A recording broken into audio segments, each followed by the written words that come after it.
This is educational blog. अभी हम लोग लाइफ लेसन लेंगे from A truly beautiful minds, जिसको अल्बर्ट आइंस्टाइन ने खुद लिखा है अपनी लाइफ के बारे में। देखो होता क्या है ना, हमने अल्बर्ट आइंस्टाइन के बारे में पढ़ा कि जब वो छोटे थे तो कैसे थे। जब पैदा हुए वो तो उनकी मम्मी को लग रहा था यार आइंस्टीन सनकी है, पागल जैसा है ना। और इसके दोस्त भी इसे क्या बोल रहे थे कि ये बोरिंग भैया है, मतलब इसके साथ कोई इंटरेस्ट नहीं रखने का, पागल जैसा रिएक्ट करता है। सो हमें भी ऐसा ही करना है पब्लिक के सामने, पब्लिक के लिए। Be a mad for people, लोगों के लिए पागल बनो। मीन्स उनको उनके सामने ऐसा रिएक्ट करो आप कि यू आर ए मैड, ठीक है। बट अपनी इंटेलिजेंस पावर हमें यूज करनी है लाइक ए अल्बर्ट आइंस्टीन, ठीक है। कैसे भाई, उनके सामने हमें पागल कैसे बनना है और खुद के सामने वाइज कैसे बनना है। देखो यहाँ पे आपसे अगर क्वेश्चन करूँ, क्या अल्बर्ट आइंस्टीन मैड थे? नो। क्या वो बैड थे? बिल्कुल नो। जैसा कि उनका टीचर ने रिएक्ट किया कि अल्बर्ट आइंस्टाइन को चाहे कोई सा भी करियर चूज कर ले बट वो कभी भी सक्सेस नहीं होगा ना। तो ये जो टीचर के सामने हो या पब्लिक के सामने हो, फ्रेंड्स के सामने हो या पेरेंट्स के सामने हो, कैसा रिएक्ट करते हैं कि I am a mad, but they are not mad. वो पागल नहीं थे, वो क्या थे, जो जीनियस पर्सन जो बाद में रिफ्लेक्ट करता है। तो आप ना अपने सपनों के लिए, जो भी आपका ड्रीम्स है, पर्पज है, गोल्स है, उसके लिए थोड़ा पागलपन दिखाना ज़रूरी है। फॉर एग्जांपल, मुझे इंग्लिश नहीं आती है या इंग्लिश स्पीकिंग नहीं आती है, तो मुझे उसमें पूरा डूब जाना है, पागल हो जाना है इंग्लिश के लिए कि आएगा कैसे नहीं। कोई सा भी चीज़ देख लो आप, जिसके लिए हम थोड़ा सा मैडनेस दिखाते हैं ना, तो वो अपना हो जाता है। मीन्स किसी भी चीज़ के लिए। अब जब हम छोटे थे, हमें पैसा नहीं मिलता था मम्मी पापा से, तो हम क्या करते थे, रोते थे, हाथ पीट मारते थे और तब तक रोते गाते थे जब तक हमें पैसा ना मिल जाए। मीन्स एज ए पागल रिएक्ट करते थे हम ना। तो ऐसे हमें करना है, लोगों के लिए हमें पागल बनने हैं, लेकिन अपनी काम वाइजनेस के साथ, इंटेलिजेंस के साथ और जीनियस के साथ करना है, ठीक है। क्योंकि वो नहीं जानते कि आप क्या कर रहे हो। लोगों को लगेगा you are wrong, but definitely you are not wrong, you are right on your place, ठीक है। दूसरा लिखा है डोंट ओबे ऑफ समवन। कुछ लोग ऐसे होते हैं जिनका आपको आज्ञा माननी ही नहीं है। कुछ लोग ऐसे होते हैं, बाकी लोगों का आप मान सकते हो। मानना किसका है? देखो आपकी जो भला चाहता है ना, वो आपका टीचर, आपके मदर एंड आपके फादर यही चाहते हैं। थोड़ा बहुत रिलेटिव भी चाह लेते हैं। तो हमें चूज करना पड़ेगा कि हमें किसकी आज्ञा माननी है, किसकी आज्ञा नहीं माननी है, ठीक है। यहाँ पे ऐसा मैं क्यों लिखा हूँ, यहाँ पे ऐसा ये क्यों कह रहे हैं। देखा अल्बर्ट आइंस्टाइन के टीचर क्या बोले उनके पेरेंट्स से कि भाई ये चाहे कोई सा प्रोफेशन चूज कर ले, ये कभी भी सक्सेस नहीं होगा उस फील्ड में।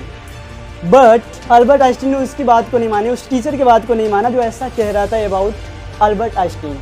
उन्होंने अपने माइंडसेट में उस बात को नहीं बैठाया कि ऐसा हो ही नहीं सकता है। बहुत सारे लोग उस पर ट्रस्ट करते हैं, एस्ट्रोलॉजर पे, कि अगर वो ऐसा कह दिया तो लाइफ वैसे होगी। डेफिनेटली मैं भी मानता हूँ 70-80% होता है। बट अगर वो हाथ के लकीरों से हमें ये बता रहे हैं कि भाई तुम्हारा भविष्य ये होने वाला है, तो भविष्य उनकी भी तो होती है जिनके हाथ ही नहीं है, होता है ना। तो बहुत से केसेस में ये सब झूठ साबित हो जाता है। तो हमें किसकी आज्ञा माननी है, किसकी नहीं माननी है, यहाँ पे भी अपनी इंटेलिजेंस पावर का यूज करना पड़ेगा, ठीक है। तो यहाँ पे नहीं माने जब वो बोला कि कोई सा भी प्रोफेशन चूज कर ले सक्सेस नहीं होगा। अब बताओ अल्बर्ट आइंस्टाइन सक्सेस नहीं बने? क्या अल्बर्ट आइंस्टाइन को हम लोग नहीं जान रहे हैं? बिल्कुल जान रहे हैं। तो अगर वो बात मान होता कि हाँ यार मेरे टीचर कह रहे हैं ऐसा, तो शायद हाँ मैं ऐसा ही हूँ, मैं कुछ नहीं कर पाऊँगा, तो ये कर पाते क्या? दुनिया का नंबर 1 साइंटिस्ट बन पाते क्या? E=mc² की फार्मूला दे पाते क्या? नो। सो हमें किसकी ओबे, किसकी आज्ञा मानना है, किसकी नहीं मानना है, ये भी इंटेलिजेंस के साथ हमें खुद को आइडेंटिफाई करना पड़ेगा। नंबर 3 है फाइंड योर टैलेंट। अपनी टैलेंट को फाइंड करो, खोजो, ढूंढो कि आपके अंदर वो खूबी क्या है, वो टैलेंट क्या है, वो इंटेलिजेंस क्या है, वो बुद्धिमत्ता क्या है, किस में आप बेस्ट कर सकते हो। अल्बर्ट आइंस्टीन फिजिक्स में बहुत ज़्यादा इनका रुचि था ना, लेकिन ये और था मैथ में भी इनकी मन लगती थी, ठीक है। इन्होंने क्या किया कि यार मैं अगर इस साइंस के फील्ड में ही कुछ करूँ तो मेरा कुछ हो सकता है। तो उन्होंने क्या किया, अपनी टैलेंट को आइडेंटिफाई किया कि this is best for me, यह मेरे लिए अच्छा है, और इसलिए उनको आज हम जानते हैं। तो हम सबके अंदर वो सुपर पावर, वो सुपर टैलेंट बेग की या जीनियस इंटेलिजेंस छुपा हुआ है। देर है तो उस टैलेंट को पहचानने की कि what is my talent inside me, ठीक है।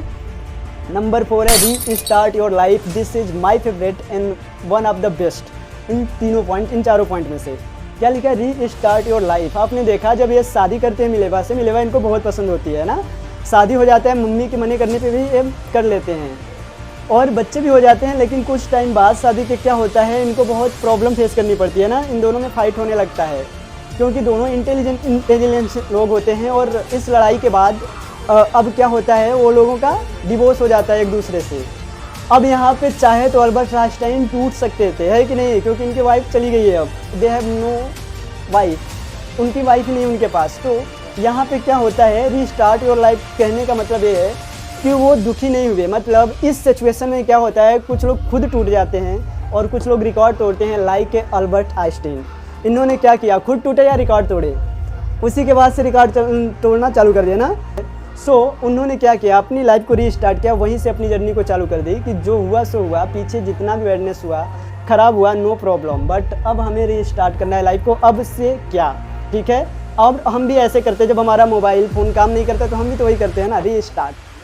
आप जब भी जर्नी में ऐसा लगे आपको कि यार अब कुछ हो नहीं रहा है, कुछ सब खत्म सा हो गया है, तो माइंड में बैठाना क्या, रीस्टार्ट। हमें अपनी लाइफ को फिर से पुनः से चालू करना है, आज से जीना चालू करना है, जो हो गया सो हो गया, ठीक है। ये थे 5 lesson from A truly beautiful minds, जिसको लिखा था अल्बर्ट आइंस्टाइन ने। तब तक के लिए बाय दोस्तों, साइनिंग ऑफ द डे।